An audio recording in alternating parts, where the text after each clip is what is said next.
Isang magandang araw mga kasama. Bago natin simulan ang discussion natin for today, nais po muna nating iabot ang ating pakikiramay sa lahat ng mga pamilyang naapektuhan ng trahedya sa Pampanga. Nakikiramay po ako.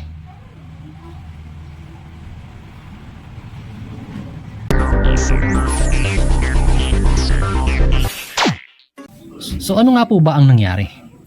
So ang Bureau of Fire Protection ay officially na nag-shift na ng operations from search and rescue to body recovery after nga na wala nang ma-detect na signs of life.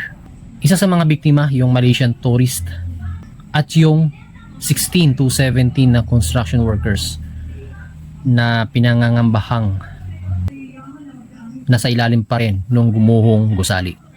So 24 ang nakaligtas. So pag-uusapan natin sa video na ito kung bakit ay nagre-resemble ng progressive pancake failure. Kasama na rin yung column design requirements na naaayon sa ating National Structural Code of the Philippines, kung saan nandyan yung slenderness, reinforcement, and yung confinement requirements. And yung critical question na, nag-debate ba ang actual na construction from approved 9-story plan? Naandyan din yung allegedly na dinagdag na floor, yung 10th floor, na may swimming pool, which is sabi ng iba, is an unauthorized deadly load. And why full forensic investigation is needed before final judgment. So including dyan yung materials, plans, as-built records, etc. Our hearts go out to Pampanga. Kung mayroon kayong mga reaction or ano pa mang comment, ano mang nasa sa loob ninyo, so comment down below. Magkaroon tayo ng healthy discussion about this topic.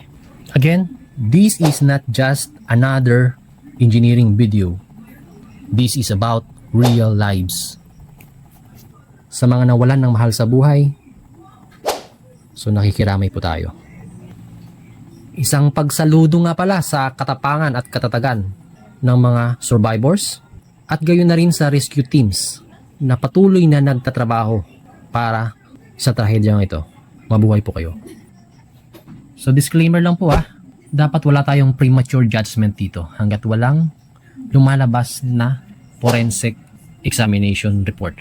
Pero base sa ating karanasan, here's my 2 cents worth. So let me be clear. Based only on pictures and videos circulating online without seeing the actual structural plans, yung mga soil investigation report, design computations, or as-built conditions, so any conclusion remains preliminary. Professional ethics require us to avoid premature judgment until forensic analysis is complete. Huwag po sana natin agad husgahan ang designer, ang contractor, ang building official, ang may-ari o sino pa man na involved sa project na ito hanggat walang matibay na ebidensya na base sa ginagawang investigasyon. But several structural concerns are already noticeable and they deserve a proper technical investigation. Under the National Structural Code of the Philippines or NSCP, the design of column is not simple. The code strictly requires checking of minimum and maximum reinforcement ratio, slenderness ratio, proper spacing of ties and vertical bars, column dimensions and confinement requirements, axial load and moment interaction, stability and lateral load resistance, foundation adequacy and load path continuity, among others. One important question: did the structural engineer of record thoroughly check and verify all these parameters during design? So dapat nating malaman yon. So kaya po mayroong kinakandak na investigation. Lahat naman ng building na ginagawa sa Pilipinas ay dumadaan sa masusing design kasi marami namang advanced computer programs na ginagamit nowadays to help those designers come up with a safe and economical design. So mas nagiging mabilis yung pag-create ng required design parameters for a certain project tulad nito. Pero syempre, kailan pa rin nating i-check, i-counter-check through manual calculation or other methods available tulad din ng tinatawag na peer review na kung saan pinapa-check natin sa ibang designer other than ourselves yung ating design kasi baka may nakaligtaan tayo.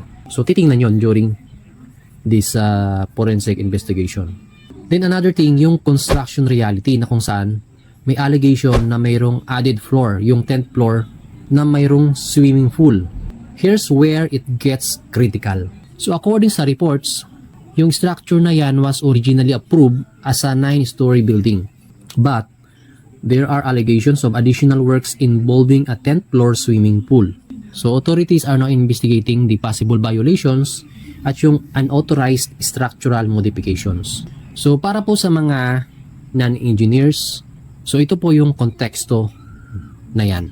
Kung magdadagdag tayo ng swimming pool on top of a building that was never designed for that load, so every column below becomes overstressed.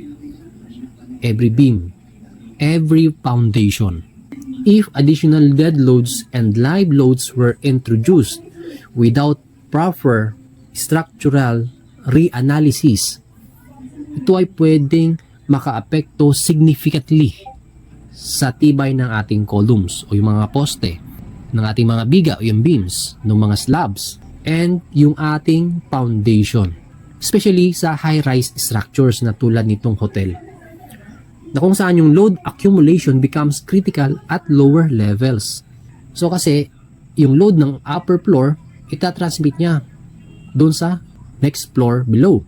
Then, doon sa susunod na floor below. And so on so forth hanggang sa pinakailalim, papunta doon sa foundation. Now, let's talk about yung pancake failure na sinasabi. So tulad nung nakikita natin sa mga images doon sa social media, sa TV, sa mga news reports. So base nga doon sa mga publicly available na mga images, the collapse appears to resemble a progressive or pancake type failure. So kung totoo yan, so this means failure of one or more critical structural members triggered successive collapse of adjoining floors.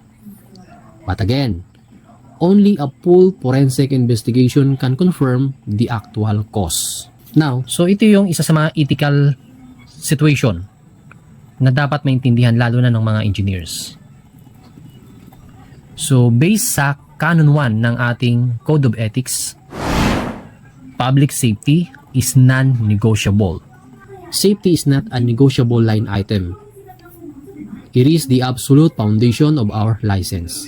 Kaya nga po nakakatakot ng pirma. So marami po sa atin ng ganon. So pag hindi po natin babaguhin yung ating nakasanayan, so mauulit at mauulit yung ganitong mga pangyayari.